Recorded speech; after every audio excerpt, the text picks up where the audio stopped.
दोस्तों 27% और 28%, क्या है ये नंबर? दोस्तों ये वो रिटर्न है जो सोना और चांदी ने पिछले 6 महीने में दिए हैं। काफी बड़े रिटर्न्स है, राइट? अगर मैं आपको इसके बीच में बताऊं एक ऐसे मेटल के बारे में जिसने पिछले 6 महीने में कुछ 50% का रिटर्न दिया है, तो क्या आप मेरी बात पे यकीन करोगे?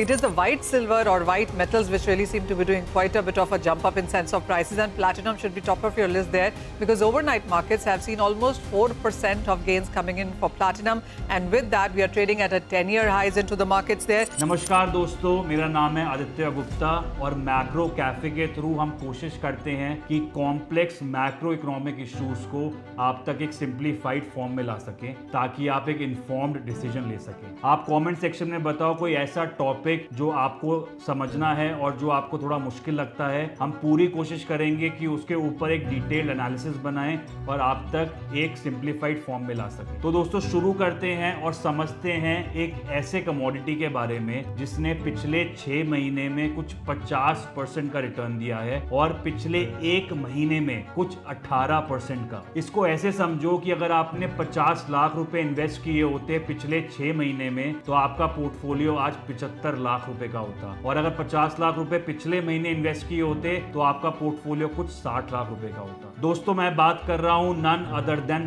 प्लैटिनम की। अगर करंट प्राइस की बात करें तो प्लैटिनम का प्राइस जनवरी में था कुछ 2500 रुपए पर ग्राम, जो कि बढ़ के जून में हो गया कुछ 3856 रुपए पर ग्राम का, मतलब कुछ 54% का रिटर्न। ये आप मुझसे बोलोगे कि ये तो प्राइस काफी कम है गोल्ड से। गोल्ड का प्राइस कुछ चल रहा है 10 से 11 हजार रुपए पर ग्राम का, पर ऐसा नहीं था हिस्टोरिकली। उससे पहले जानने से पहले हिस्टोरिकली इसका क्या सिनेरियो था, पहले हम समझते हैं कि गोल्ड टू प्लैटिनम रेशियो क्या होता है। दोस्तों गोल्ड टू प्लैटिनम रेशियो का मतलब होता है कि कितने gram of platinum is required to buy 1 gram of gold. अब इसको समझो कि अगर gold to platinum ratio greater than 1 है तो मतलब गोल्ड ज्यादा एक्सपेंसिव है, और अगर gold to platinum ratio less than 1 है तो प्लैटिनम ज्यादा एक्सपेंसिव है। तो अभी currently gold to platinum ratio चल रहा है 2.7 का, पर 2015 तक ये था लेस देन 1। फिर क्या हुआ ऐसा 2015 में कि प्राइसेस गोल्ड के इतने ज्यादा बढ़ गए और प्लैटिनम एक फॉरगॉटन मेटल रह गया। उसको जानने से पहले हम समझते हैं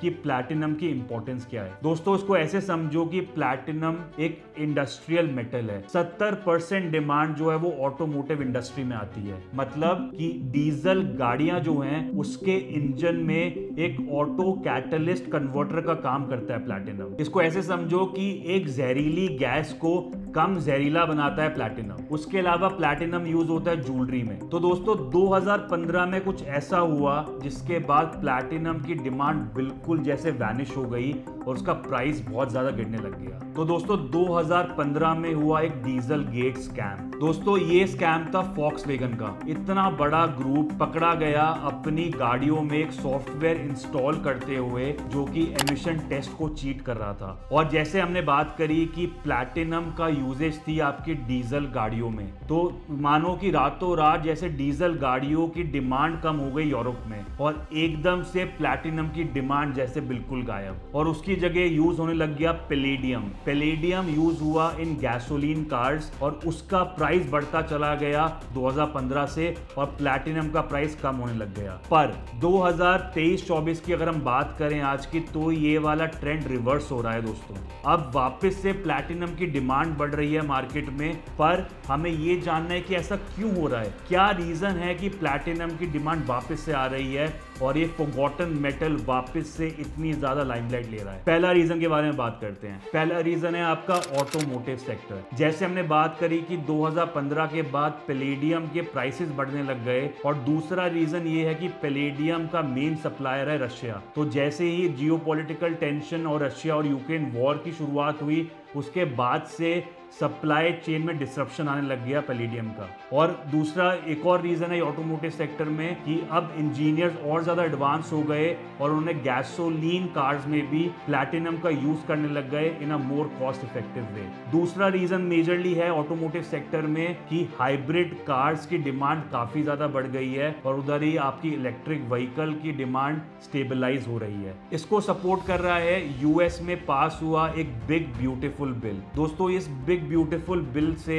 जो इससे पहले प्रेसिडेंट थे जो बाइडन, उनके काफी सारे जो इनिशिएटिव थे कि उनको इकोनॉमी को ज्यादा ग्रीन बनाना था, वो सब रोल बैक कर रहा है आपका डोनाल्ड ट्रंप। और आपको जैसे पता ही है कि डोनाल्ड ट्रंप ग्लोबल वार्मिंग में बिल्कुल विश्वास नहीं रखता, और दूसरा वो ईवी का बहुत बड़ा फैन नहीं है, तो उसकी वजह से हाइब्रिड कार्स को काफी बूस्ट मिल रहा है। अब इसको ऐसे समझो कि हाइब्रिड कार्स में यूज होता है प्लैटिनम, और इसकी वजह से प्लैटिनम की डिमांड और ज्यादा बढ़ रही है। एक रिसेंटली HSBC की रिपोर्ट आई थी और उसमें यह कहा गया था कि जो अभी इंडिया में हाइब्रिड कार का मार्केट शेयर है वो है सिर्फ 2% का, जो कि बढ़ के 20% तक जा सकता है। तो इसके बाद भी demand for hybrid cars will increase. और दोस्तों इसको ऐसे समझो, for every 10 lakh hybrid cars produced, कुछ 1,70,000 आउंस ऑफ प्लैटिनम की डिमांड बढ़ती है। एक और ऐसा सेक्टर है दोस्तों जो है ज्वेलरी सेक्टर, जिसमें प्लैटिनम की डिमांड काफी ज्यादा बढ़ गई है। इसको ऐसे समझो कि रिसेंटली चाइना में अप्रैल 2025 में ही कुछ 3,71,000 आउंस ऑफ प्लैटिनम इंपोर्ट हुआ। कुछ 100 से 150 प्लैटिनम स्टोर्स और खोले गए, और यहाँ तक कि कुछ 15% year on year demand increase हुई है प्लैटिनम ज्वेलरी की। और even in non China countries like India, European union, Japan और नॉर्थ अमेरिका में भी काफी ज्यादा डिमांड बढ़ी है फॉर प्लैटिनम ज्वेलरी। दोस्तों जो सप्लाई डिमांड है वो काफी ज्यादा फेवरेबल है towards platinum. World Platinum Investment council ने ये बताया अपनी रिसेंट रिपोर्ट में कि सप्लाई डेफिसिट कुछ 2 से 3 साल से चल रहा है। अब आप भी मुझसे फिर पूछोगे कि अगर इतनी प्रॉब्लम थी सप्लाई में तो अभी तक प्राइस क्यों नहीं बढ़े प्लैटिनम के? क्योंकि अभी तक अबव ग्राउंड इन्वेंट्री से सप्लाई हो रही थी प्लैटिनम की, जो कि अब जाके डिटीरियोरेट कर रहा है। और ये भी कहा जा रहा है by World Platinum Investment Council कि this platinum inventory can deplete completely in 2 to 3 years। और दूसरी चीज इंपॉर्टेंट है कि स्ट्रक्चरल डेफिसिट काफी ज्यादा हो गया है दोस्तों। कुछ 80% माइंड प्लैटिनम आता है साउथ अफ्रीका से, और इधर है काफी ज्यादा प्रॉब्लम। साउथ अफ्रीका में इशू चल रहे हैं of mind shutdown, power cut के बहुत ज्यादा इशू चल रहे हैं, और इतना ज्यादा स्ट्रक्चरल और इंफ्रास्ट्रक्चरल प्रॉब्लम्स आ रही हैं कि ये कहा जा रहा है कि that this structural deficit can